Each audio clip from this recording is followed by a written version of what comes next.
Hello student, आप सभी का नवीन सीनियर सेकेंडरी स्कूल की ऑनलाइन क्लासेस में हार्दिक स्वागत है। आज हम सब जिस टॉपिक को पढ़ने जा रहे हैं वो टॉपिक है मैट्रिक्स। ये एक्चुअली आपकी 12th क्लास का चैप्टर नंबर 3 है। ठीक है, यहाँ पर 3 चैप्टर हैं जो इंटर रिलेटेड है, मीन्स 3, 4 एंड 5। ये 3 चैप्टर हैं जो मैट्रिक्स और डिटर्मिनेंट के इंटर रिलेटेड चैप्टर्स हैं। इसकी पहली कड़ी हम आज पढ़ेंगे चैप्टर नंबर 3 मैट्रिक्स। सबसे पहले हम इसका इंट्रोडक्शन समझेंगे कि मैट्रिक्स होता क्या है। तो आप समझिए कि आप संख्याओं को या अंकों को जब बड़े ब्रैकेट में लिखते हैं तो उसे लिखने का सबसे आसान और सरल तरीका ही मैट्रिक्स यानी कि आव्यूह कहलाता है। आव्यूह कहलाता है। ठीक है, अब इसे समझिए। इसे हम मोस्टली इंग्लिश के कैपिटल लेटर्स से दिखाते हैं। जैसे मैंने आपको ये दिखाया a इज इक्वल टू 1 2 3 या b इज इक्वल टू 2 3 4 5 और c इज इक्वल टू 3 4 5 6 7 8 या d is equal to Ram, Dinesh, Sita etcetera. ठीक है, ये सब क्या है? ये सारे के सारे मैट्रिक्स हैं।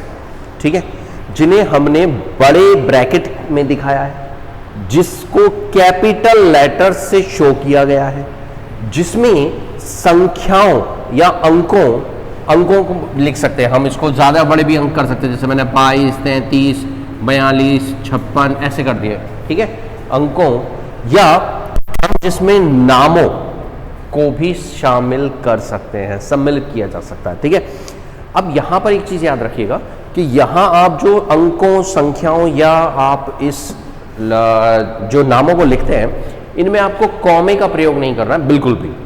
ठीक है, कॉमे का बिल्कुल भी प्रयोग नहीं होगा और आपको नहीं यूज करना। ये होता है मैट्रिक्स। सबसे पहले हुई मैट्रिक्स की परिभाषा क्या हुई, अब एक बार दोबारा सुन लीजिए जिसको आप इसे अपनी फेयर कॉपी में लिख सकें। मैट्रिक्स क्या होता है कि अंकों, संख्याओं या नामों को बड़े ब्रैकेट में लिखने का, पंक्ति और स्तंभ में लिखने का सबसे सरलतम तरीका मैट्रिक्स यानी आव्यूह कहलाता है। ठीक है, इसमें ये जो हम लिखते हैं, इसके अंदर ये जितने भी अंक होते हैं, ये सब इसके अवयव कहलाते हैं। अवयव, एलिमेंट। ठीक है, इसका मतलब मैं कह सकता हूं 1 ए का एलिमेंट है, 2 ए का एलिमेंट है, 3 ए का एलिमेंट है, सीता डी की एलिमेंट है, दिनेश डी का एलिमेंट है। ठीक है, ये इसके एलिमेंट यानी अवयव कहलाते हैं। ठीक है, अब हम बात करते हैं अगली चीज की, जिसे हम कहते हैं मैट्रिक्स की कोटि। इंग्लिश में हम उसे कहते हैं ऑर्डर। ठीक है, ये क्या होता है? सबसे पहले समझिए। ऑर्डर समझने के लिए आपको ये समझना पड़ेगा कि पंक्ति और स्तंभ होते कैसे हैं। देखिए, किसी में भी ये जो हम चलते हैं ऐसे, ये तो कहलाती है पंक्ति। इसका मतलब मैं कह सकता हूं कि इसमें 2 पंक्तियां हैं, पहली पंक्ति ये है, दूसरी पंक्ति ये है। ठीक है, और ये वाला हिस्सा जो होता है ये कहलाता है स्तंभ। इसका मतलब ये पहला स्तंभ है, ये दूसरा स्तंभ है। ठीक है, तो मैं कह सकता हूं इसके अंदर 2 पंक्ति हैं और 2 स्तंभ है। तो मान लेते हैं कि आई का मतलब हो पंक्तियों की संख्या, पंक्तियों की संख्या, और मान लेते हैं कि जे का मतलब हो स्तंभों की संख्या, स्तंभों की संख्या। इंग्लिश में ये कहलाता है रो और ये कहलाता है कॉलम। ठीक है, तो जो ऑर्डर होता है ना किसी भी मैट्रिक्स का ऑर्डर, उसे हम आई गुणा जे के रूप में लिखते हैं। गुणा नहीं करते हैं, रूप में लिखते हैं। जैसे मैं कहूं यहां 2 पंक्ति और 2 स्तंभ है, तो बी की कोटि जो होगी, यहां बी की कोटि जो होगी उसे मैं लिखूंगा 2 × 2। 2 पंक्ति 2 स्तंभ। ध्यान रखिएगा, पंक्ति पहले आती है, स्तंभ बाद में आता है। ठीक है, फिर ऐसे ही ए की कोटि कहूं तो ए के अंदर एक ही पंक्ति है। ठीक है, लेकिन स्तंभ, ये पहला स्तंभ, ये दूसरा स्तंभ, ये तीसरा स्तंभ। तो मैं कहूंगा ए की कोटि अगर मुझे लिखनी होगी तो क्या होगी? 1 पंक्ति 3 स्तंभ। इसी तरह आप मुझे सी को देखिए, बताइए सी की कोटि क्या होनी चाहिए? 1 मिनट के लिए आंख बंद कीजिए, सोचिए कितनी पंक्तियां हैं? गुड, 2 पंक्तियां हैं। अब सोचिए कितने स्तंभ है? गुड, 3 स्तंभ है। 1 2 3, तो इसकी कोटि क्या हुई, इसकी सी की जो हमारे पास कोटि हुई वो हुई 2 into 3, मतलब 2 पंक्ति 3 स्तंभ। इसी तरह बताइए हमारे पास डी के अंदर क्या होगा, तो देखिए इसमें ये हुई पहली पंक्ति, ये हुई दूसरी पंक्ति, ये हुई तीसरी पंक्ति, और स्तंभ तो एक ही है पूरा का पूरा। तो मैं कह सकता हूं कि अगर मुझे डी की कोटि निकालनी होगी तो इसके अंदर 3 पंक्तियां पर स्तंभ एक ही। अब आप समझ सकते हैं कि कोटि मैट्रिक्स के रूप का निर्धारण कैसे करती है। देखिए ये 1 गुणा 3 थी, अब आप कहेंगे सर 3 एकम 3 और 3 एकम 3 दोनों तो बराबर है, बराबर नहीं है। 1 गुणा 3 की अगर कोई कोटि होगी तो उसका मैट्रिक्स ऐसा होगा जैसा कि ए है, यानी ये मीन्स ए 1 2 3। लेकिन अगर कोई कोटि 3 गुणा 1 की होगी तो उसका स्वरूप डी जैसा होगा, यानी ऐसा, ठीक। यानी जैसे अगर मैं यहां लिख दूं ये 1 2 3 तो ये होगा। देखो दोनों में अंतर है क्योंकि दोनों की कोटि में अंतर है, ठीक है। अब आती है बात नंबर 3। देखिए ये तो है कोटि जो कि इस तरह से लिखी जाती है, लेकिन अगर आप इनका गुणा करा दें, अगर आप इनका गुणा करा दें तो ये कोटि नहीं रह जाएगी, याद रखिएगा। तब ये इस मैट्रिक्स में कुल अवयवों की संख्या बन जाएगी, ठीक है। जैसे अगर मैंने गुणा करा दिया 4 तो बी के अंदर कुल अवयव होगा 4। देखो 1 2 3 4। अगर मैं इसको गुणा करा दूं 3, इसका मतलब ए के अंदर कुल अवयव 3 है, 1 2 3, ठीक। अगर मैं सी में गुणा कराऊं तो ये हो गया 6, मतलब सी में 6 अवयव है, 1 2 3 4 5 6, ठीक है। मतलब अगर हम इसे गुणा करा देते हैं तो ये कुल अवयवों की संख्या को दिखाता है। अब हम समझते हैं कि इसमें क्वेश्चन कैसे आएगा। देखो पहले इसी की बात करते हैं। तो इसके अंदर जो हमारा क्वेश्चन जनरेट होता है वो कैसे आएगा। तो क्वेश्चन के लिए मान लेते हैं आपको सवाल दिया जाता है, एक सवाल कहता है a इज इक्वल टू ए आई जे, ठीक है, जहां i गुणा जे इसकी कोटि है, और जहां ए आई जे का मतलब है 2i प्लस जे, ठीक है, ठीक है। और मैं आपसे कहता हूं कि ये जो मैट्रिक्स है इसको आप बना के दिखाइए। मैं कोई कोटि आपको दे देता हूं, जैसे सपोज करो मैंने आपको कह दिया कि ये एक 2 गुणा 2 कोटि का मैट्रिक्स है, ठीक है। तब ए ज्ञात कीजिए।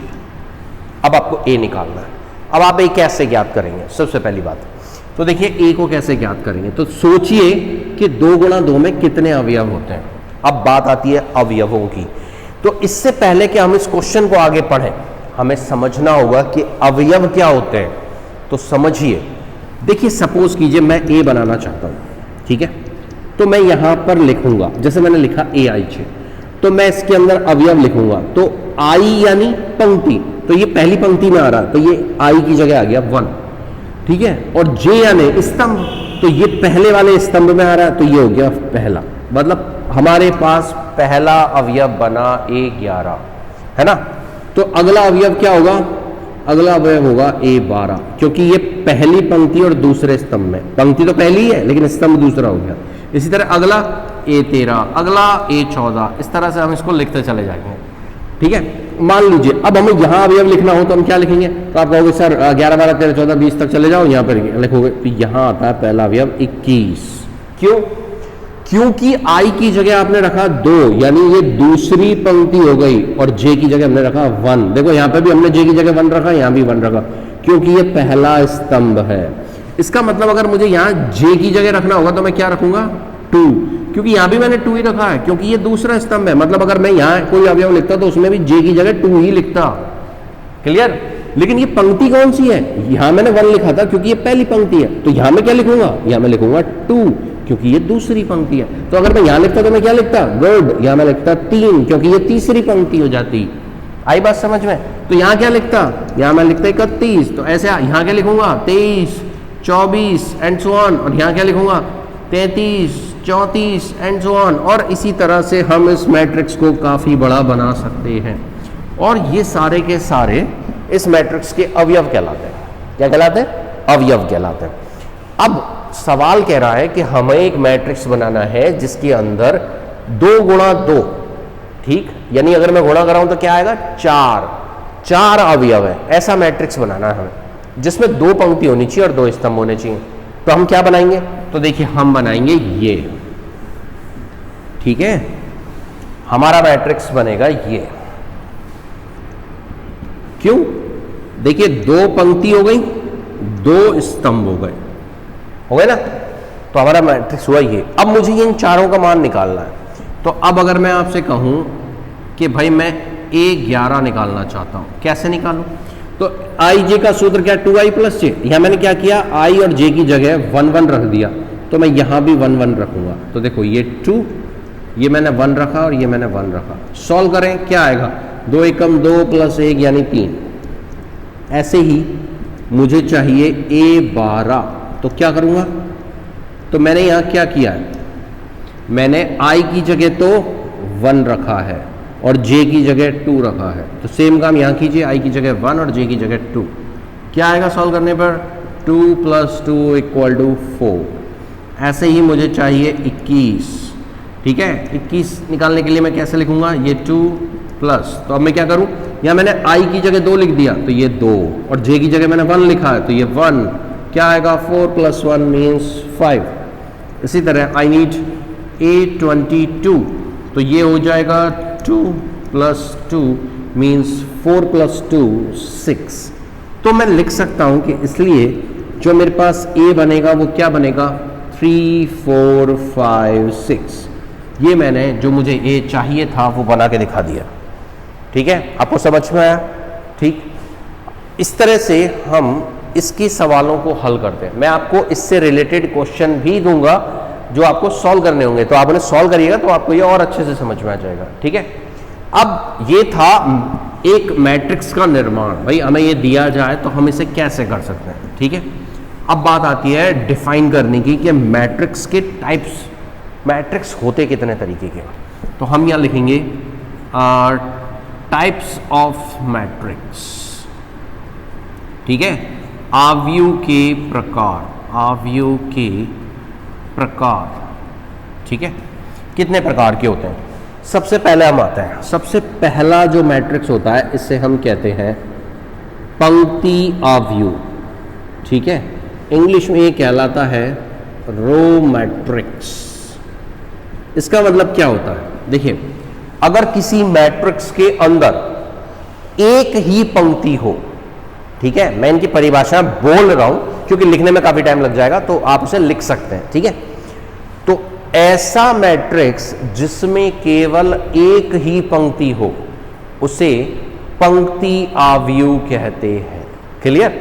जैसे मैं उदाहरण देता जाऊंगा, जैसे मैंने लिखा A = 1 2 3। अब आप देख सकते हैं इसमें एक ही पंक्ति है, स्तंभ कितने भी हो सकते हैं लेकिन पंक्ति एक ही है, इसलिए हम इसे कहते हैं पंक्ति आव्यूह। ठीक है, दूसरा जो होता है उसे हम कहते हैं स्तंभ आव्यूह। इंग्लिश में ये कहलाता है कॉलम मैट्रिक्स। अच्छा, मुझे बताइए कि पंक्ति आव्यूह का मतलब था एक ही पंक्ति हो, तो स्तंभ आव्यूह का मतलब क्या होगा?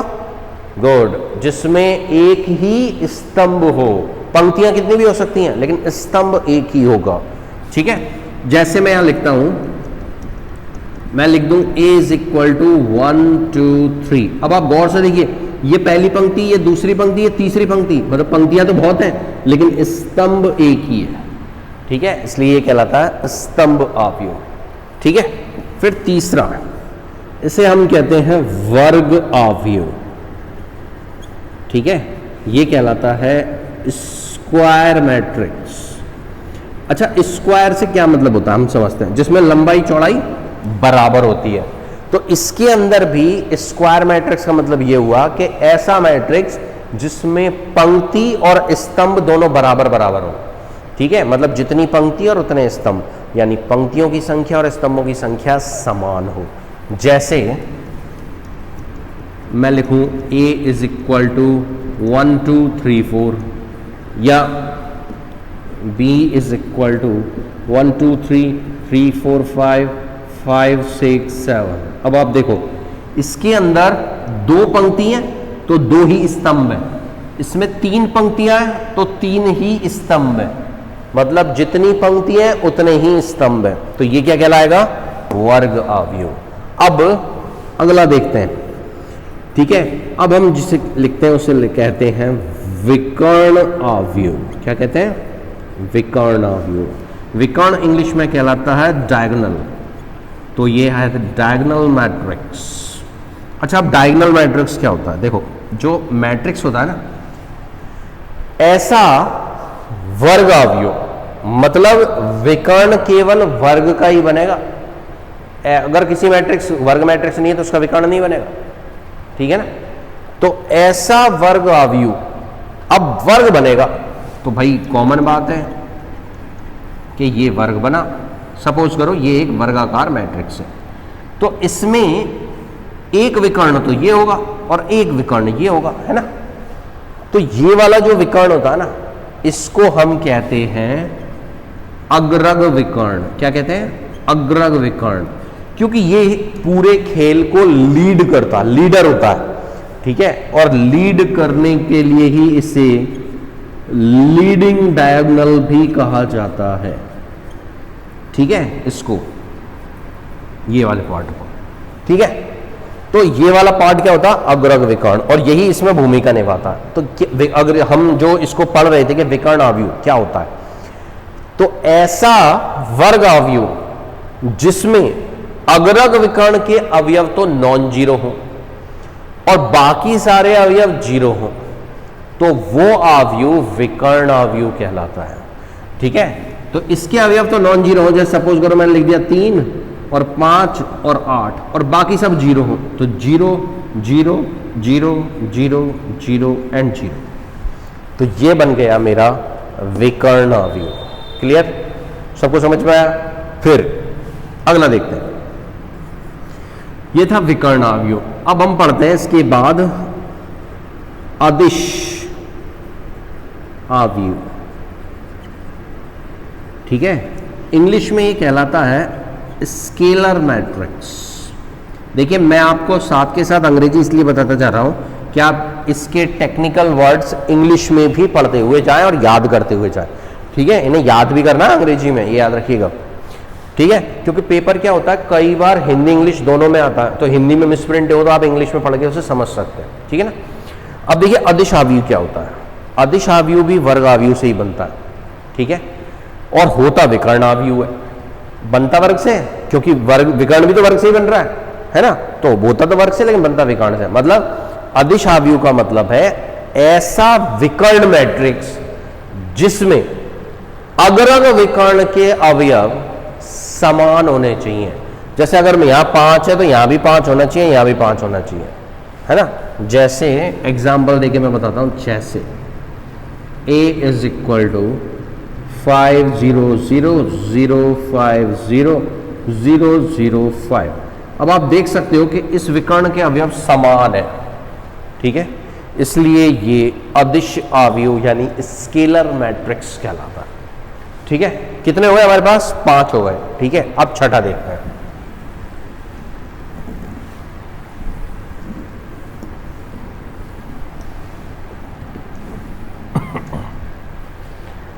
आइए, छठा मैट्रिक्स जो होता है हमारे पास, उसे हम कहते हैं इकाई अवयव। इंग्लिश में इसे यूनिट मैट्रिक्स भी कहा जाता है। ये बड़े काम का है भाई, और सबसे ज्यादा मैट्रिक्स में इसी का इस्तेमाल किया जाता है, ठीक है। इसलिए इसको याद रखिएगा, सबसे ज्यादा यही यूज होता है। ये होता क्या है, अब बात आती है। तो ऐसा विकर्ण अवयव, विकर्ण अवयव है तो कॉमन बात है कि लीडिंग डायगोनल वर्क करेगा। तो मतलब इसको छोड़ के मैं बाकियों को जीरो कर दूं तो ये जीरो, ये जीरो, ये जीरो, ये जीरो, ये जीरो, ये जीरो हो गया ना, जीरो। मतलब अब लीडिंग डायगोनल वर्क करेगा, ठीक है। तो ऐसा विकर्ण अवयव जिसमें इसके अवयव 1 हो, केवल एक, क्योंकि ये इकाई है इसलिए केवल एक हो, 1 1 एंड 1, ऐसे मैट्रिक्स को हम इकाई मैट्रिक्स कहते हैं। अच्छा, ये ऐसे भी हो सकता है और इसको हम ऐसे भी लिख सकते हैं 1 0 0 1, ठीक है। इसे मोस्टली कैपिटल आई से दिखाया जाता है, कैपिटल आई से दिखाया जाता है, ठीक है। याद रखिएगा, इसको आई से प्रदर्शित किया जाता है। कई बार क्या होता है कि आपकी बुक्स में या पेपर में इसको शो कर दिया जाता है इसकी कोटि से। जैसे हम यहाँ देखते हैं ये 2 गुणा 2 कोटि का, तो इसको लिख देंगे I2। ये 3 गुणा 3 कोटि का, तो इसको लिख देंगे I3। ऐसे भी लिखा जा सकता है, ठीक है, क्लियर। अब आते हैं इससे अगले वाले पर, ये हो गया इकाई अवयव, ठीक है। अब 7वां वाला, इसे हम कहते हैं शून्य अवयव। शून्य अवयव यानी जीरो मैट्रिक्स, ठीक। इसे हम कहते हैं ऐसा मैट्रिक्स जिसके सारे अवयव जीरो हो जाए, वो कहलाता है शून्य मैट्रिक्स, ठीक है। जैसे मैंने लिख दिया A इज इक्वल टू 0 0 0 0 0 0 0 0 0, ठीक है। तो ये क्या हो गया, ये कहलाया शून्य मैट्रिक्स, सारे अवयव ही जीरो हो गए, ठीक है। फिर आता है अगला, ठीक। इसे हम कहते हैं ऊपरी त्रिभुजाकार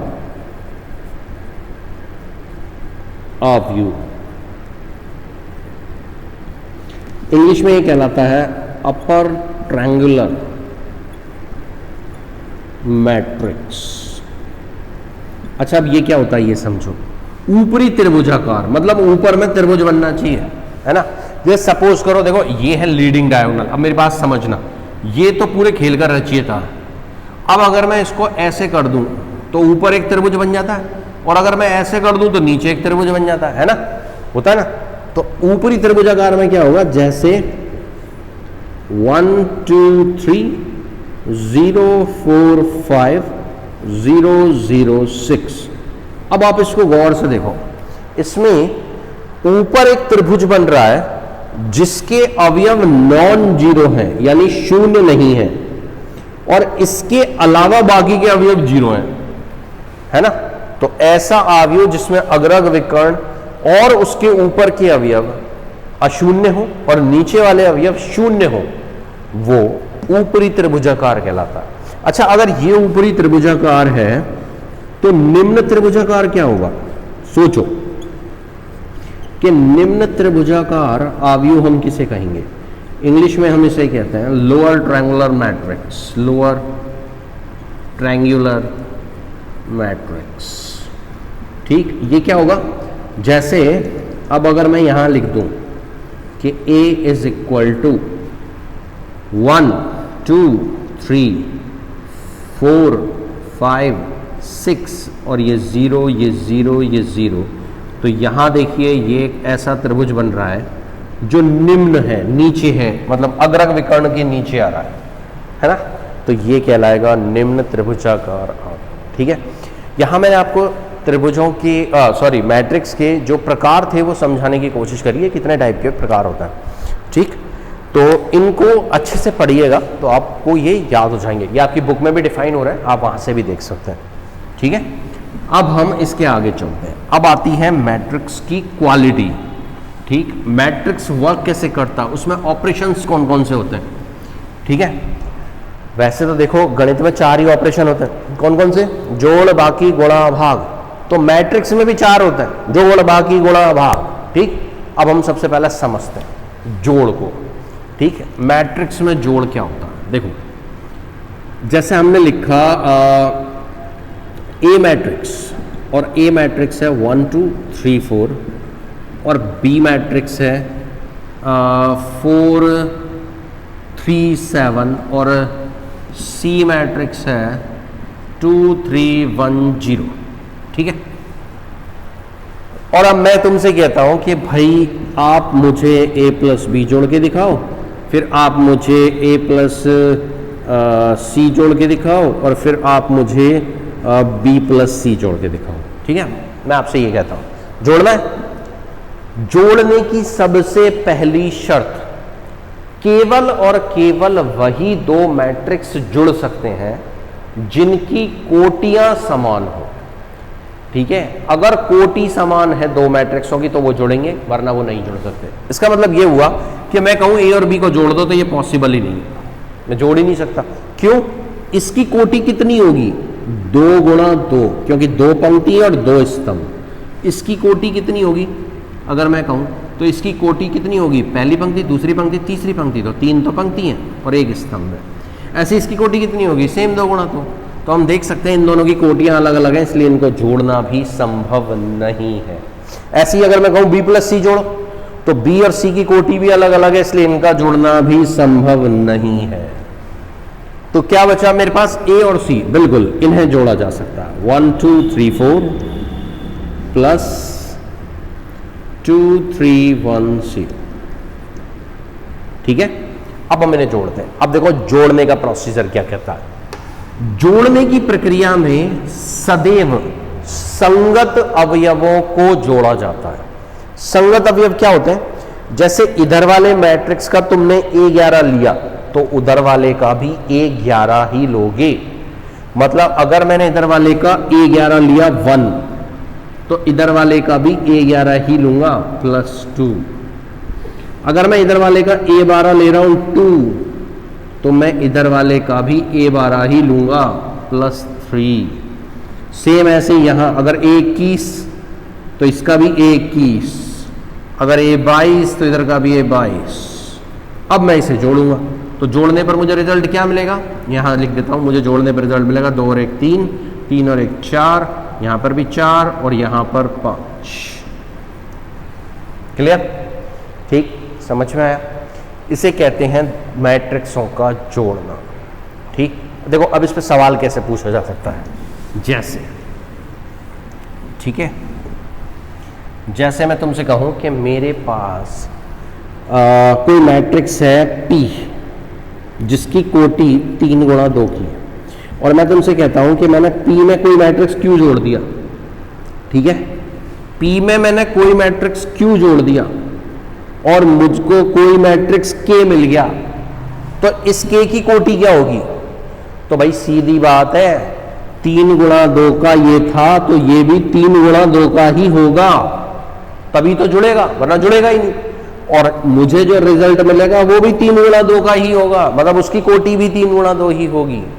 क्लियर। तो ये ऐसे छोटे छोटे सवाल भी पूछे जाते हैं इसमें 1 नंबर के, इसलिए समझा रहा हूं। ठीक है, तो ये हुआ जोड़ने का प्रतिबंध। अच्छा, अब इसी जोड़ने को हम कैसे ले सकते हैं, देखो अब मैं जोड़ने के ऊपर पहले घटाना लेता हूं, फिर घटाने से जोड़ना समझाता हूं। ठीक है, देखो मान लो मेरे पास A माइनस C पूछा जाए। A है मेरे पास 1 2 3 4 माइनस C है मेरे पास 2 3 1 0। तो जिस तरह से जोड़ना वर्क करता है उसी तरह से घटाना। दो मैट्रिक्सों को तभी घटाया जा सकता है जब उनकी कोटियां समान हो। तो इनकी कोटि समान है तो मैं इन्हें घटा पाऊंगा, वरना नहीं घटा पाऊंगा। और कैसे घटाऊंगा, सेम वही तरीका। इसका A11 तो इसका भी A11 माइनस 2, इसका A12 तो इसका भी A12, 21 तो 21, 22 तो 22। क्या आएगा मेरे पास, आएगा -1 2 -1 4। क्लियर, उम्मीद करूं ये समझ में आया आपको। ठीक है, दो चीज हुई। अब मैं इसी पर डिपेंड एक क्वेश्चन समझाता हूं। जैसे सपोज कीजिए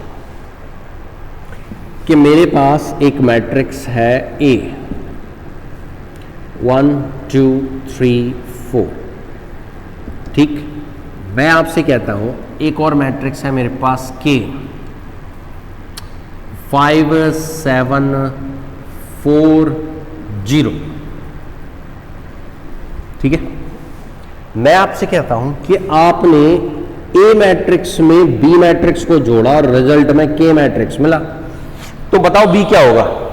यदि A प्लस B बराबर K, तो मुझे B मैट्रिक्स बताओ क्या होगा। ठीक है, तो हम इसको कैसे सॉल्व करेंगे। मान लो ये क्वेश्चन होता, देन इसका सॉल्यूशन हम कैसे लेते हैं। हम कहते हैं कि A plus B is equal to K है। तो A क्या है या B क्या है। B को हम लिख सकते हैं K माइनस A, ये उधर चला जाएगा। तो हम इसे कैसे लिखेंगे, B is equal to K। K क्या है 5 7 4 0 माइनस A की वैल्यू पुट कर दें 1 2 3 4। क्या आएगा सॉल्व करने पर, 5 - 1 7 - 2 4 माइनस 3 0 माइनस 4, तो हम लिख सकते हैं b इज इक्वल टू 5 में से 1 गया 4, 4 में से 3 गया 1, 7 में से 2 गया 5 और ये माइनस का 4। This is your b। Clear? आप सभी को समझ में आया कि जोड़ना और घटाना परस्पर कैसे संबंधित है। दिया तो जोड़ था लेकिन निकला घटाने से, है ना। तो ये जोड़ना और घटाना उम्मीद करूं आप सबको समझ में आया होगा। ठीक है, अब एक और चीज लेते हैं। मान लीजिए आपको कोई मैट्रिक्स दे रखा हो। देखिए अभी मैंने बताया था 4 चीजें वर्क करती हैं, जोड़ बाकी गुणा भाग। ठीक है, तो इसमें से भाग को हटा दो क्योंकि भाग गुणा का ही रूप होता है। भाई जैसे मैं किसी को 5 से गुणा कराना चाह रहा हूं, इसका मतलब मैं उसको 1/5 के उल्टे से भाग दे रहा हूं, यही तो हुआ। ठीक है, तो यहां लॉजिकली इफेक्ट ये है कि इसमें से भाग हटा दो तो 3 चीजें बची, जोड़ बाकी गुणा। तो इसने क्या किया, गुणा के ही 2 हिस्से कर दिए। ठीक है, तो अब जोड़ और बाकी तो हो गया हमारा। अब हम गुणा पे आते हैं, तो गुणा का पहला हिस्सा लेते हैं। यदि किसी मैट्रिक्स को किसी नंबर से मल्टीप्लाई किया जाए तो क्या होगा। तो जैसे मैं मान लो a ये दे रखा है और आई नीड 5a। ठीक है, तो 5 क्या होगा, 5 इसके हर अवयव से गुणा हो जाएगा, अंदर के प्रत्येक अवयव से। तो रिजल्ट मिलेगा 5, 10, 15, 20। ठीक है, समझ में आया। अब इसका प्रयोग कैसे होता है देखो, जैसे हमें क्वेश्चन मिलता, मैं आपसे कहता हूं मेरे पास कोई मैट्रिक्स है a प्लस बी, और a प्लस बी जो है उसे हम ले लेते हैं 4, 5, 6 एंड 7। ठीक है, और मैं आपसे कहता हूं कि मेरे पास दूसरा मैट्रिक्स a माइनस बी जो दे रखा है। ठीक है, वो क्या है,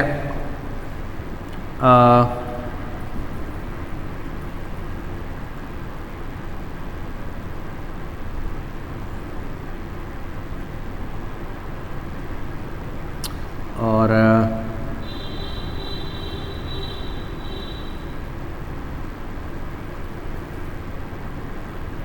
ये ले लेना।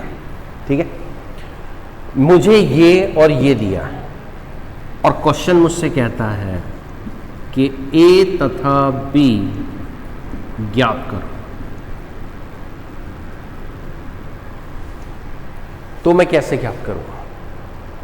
ठीक है, तो देखो हम इसे समझते हैं। अब मुझे सॉल्व करना हो तो मैं कैसे करूं। अब इसे सॉल्व करते हैं। तो हम क्या करते हैं, इसे इक्वेशन नाम दे देते हैं। ये लेते हैं समीकरण नंबर 1 और ये लेते हैं समीकरण नंबर 2, और हम कहते हैं समीकरण 1 और 2 को जोड़ने पर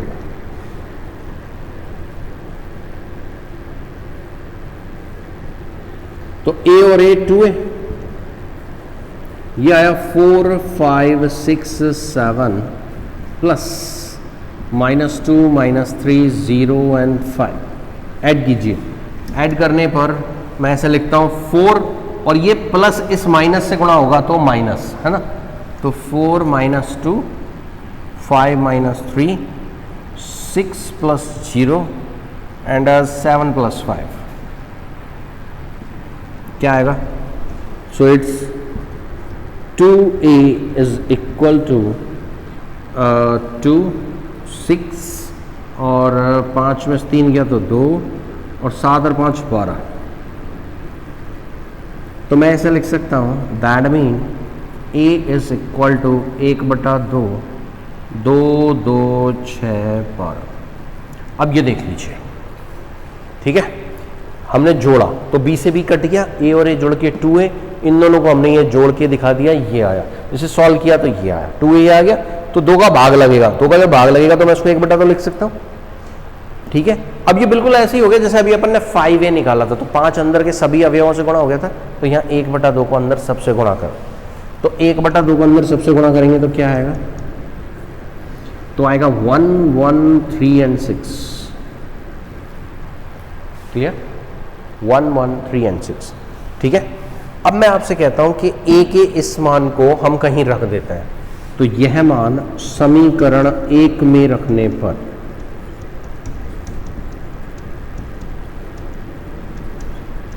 तो रखें तो 1136 plus B is equal to 4567।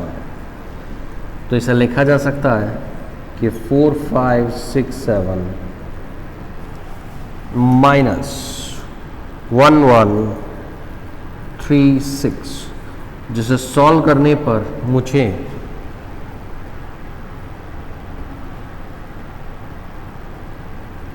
ये प्राप्त हो। This is your B. तो इस तरह से हम ए और बी का मान ज्ञात कर सकते हैं। ठीक है, उम्मीद करूं आपको ये चीजें समझ में आई। क्या क्या? जोड़, घटाना, किसी संख्या से गुणा करना और उसी संख्या का भाग लगाएं तो मल्टीप्लाई करना। ठीक है, अब आगे की बात करते हैं।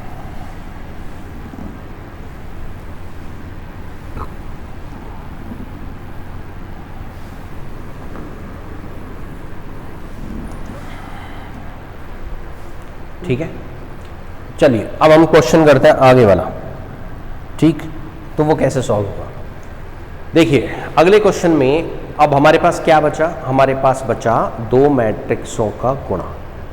बहुत ध्यान से समझिएगा, क्योंकि पूरे मैट्रिक्स में यही सबसे ज़्यादा इम्पॉर्टेंट है समझने के दृष्टिकोण से। ठीक है, तो इस पर पूरा फोकस कीजिएगा। ठीक, चलिए हम देखते हैं। यहाँ आता है दो मैट्रिक्सों का गुणा। सबसे पहले तो समझिए कि इसकी शर्त क्या है। ठीक है, जैसे हमने जोड़ने का पता लगाया कि दो मैट्रिक्स कब जुड़ सकती हैं, ऐसे ही हमें ये पता लगाना है कि दो मैट्रिक्स कब गुणा हो सकती है। ठीक है, हम इन्हें कब गुणा करेंगे? तो देखिए मान लेते हैं, माना अवयव ए की कोटि m गुणा n और अवयव b की कोटि p गुणा q है। ठीक है, तब a गुणा b हेतु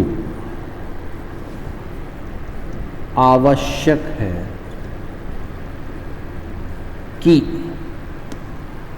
क्या के a की कोटि क्या थी? m गुणा n और b की कोटि क्या थी? p गुणा q। तो इसके स्तंभों की संख्या और इसकी पंक्तियों की संख्या बराबर होनी चाहिए। ठीक है, तो आवश्यक है कि n बराबर p होना चाहिए। आई बात समझ में? ठीक है, अगर मैं कहता कि b गुणा a निकालना है, इसका मतलब b की कोटि क्या होती? p गुणा q और a की कोटि क्या होती? m गुणा n। मतलब ये तब पॉसिबल होता जब q m के बराबर हो। अगर बराबर नहीं है तो हम इनका गुणा कर ही नहीं सकते, ये पॉसिबल ही नहीं होगा। ठीक है, ये सबसे मेन शर्त है। इसको आपको बिल्कुल दिमाग में फीड कर लेना। जैसे ही दो मैट्रिक्स सामने आए, आपके दिमाग में तुरंत एक्टिव हो जाने चाहिए तीन प्लान। नंबर 1, सामने आते ही इसकी कोटि क्या है, दिमाग में तुरंत एक्टिव हो जाना चाहिए कि इसकी कोटि क्या होगी। नंबर 2, आपके दिमाग में तुरंत हो जाना चाहिए कि इसकी कोटि और इसकी कोटि का गुणा पॉसिबल है या नहीं। नंबर 3, इनका जोड़ पॉसिबल है कि नहीं। ये तीन चीज तो सामने आते ही दिमाग में क्लियर हो जानी चाहिए। क्लियर? अब बात करते हैं इसके आगे की। जैसे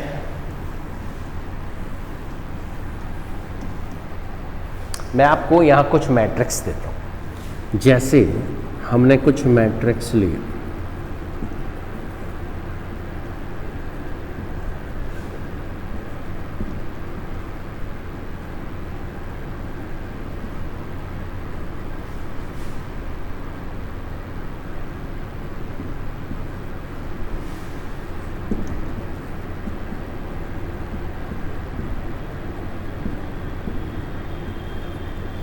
ठीक है।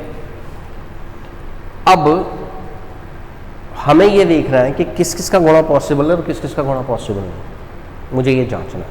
तो देखिए पहले मैं देखता हूं कितने गुणा पॉसिबल है। तो देखो ए का बी से हो सकता है, ए का सी से हो सकता है, ए का डी से हो सकता है, ठीक है। फिर बी का ए से हो सकता है, बी का सी से हो सकता है, बी का डी से हो सकता है, सी का ए से हो सकता है, सी का बी से हो सकता है, सी का डी से हो सकता है, फिर डी का ए से हो सकता है, डी का बी से हो सकता है और डी का सी से हो सकता है। अब सबसे पहले तो इस वाले को मैं नीचे लिख देता हूँ, है ना, डी गुणा है। अब सबसे पहले तो हमें इसे सॉल्व करना है कि कौन से पॉसिबल है और कौन से नहीं है, ठीक है। तो इनकी कोटियां सोचिए। सबसे पहले मैंने क्या बोला था, कोटियां सोचिए। तो कोटि सोचिए, इसकी कोटि क्या होगी, तो इसे हम लिखेंगे 3 × 1।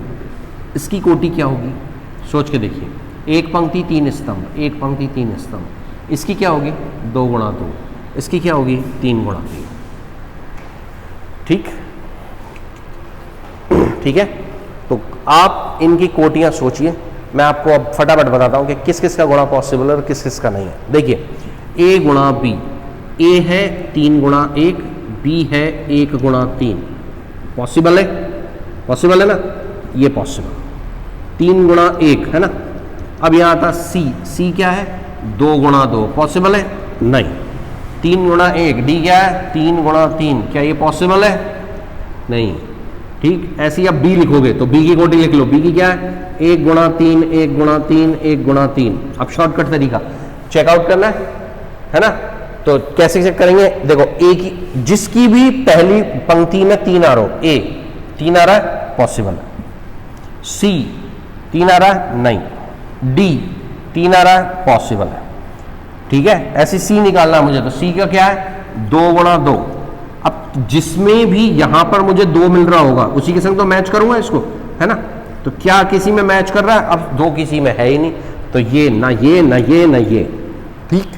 अब आता है डी, डी क्या है 3 × 3, तो जिसकी पंक्ति में 3 होगा बस वही पॉसिबल होगा। अब किसकी पंक्ति 3 से शुरू हो रही है, एक तो ए की हो रही है, बस एक ही हो रही है, तो केवल ये पॉसिबल है, ये दोनों पॉसिबल ही नहीं है ना। इसको आप यहां भी देख सकते हो, भाई ये रहा 3 × 1, ये दोनों मैच हो रहे हैं इसलिए पॉसिबल है, वरना नहीं। इनके आगे आप लिख के देख सकते हैं, ठीक है। कल हम नेक्स्ट वीडियो जो करेंगे उसमें मैं आपको इनका गुणा सिखाऊंगा। तो जब तक आप इनकी कोशिश कीजिएगा, पूरा ढंग से अच्छा अभ्यास कीजिएगा, ठीक है। और अभ्यास करके बड़े अच्छे से इन्हें याद कर लीजिएगा, कैसे कोटि निकालते हैं, कैसे जोड़ते हैं। कल हम इसी वीडियो में दोबारा मिलेंगे। आप सभी का अपना समय देने के लिए बहुत बहुत धन्यवाद। Thank you.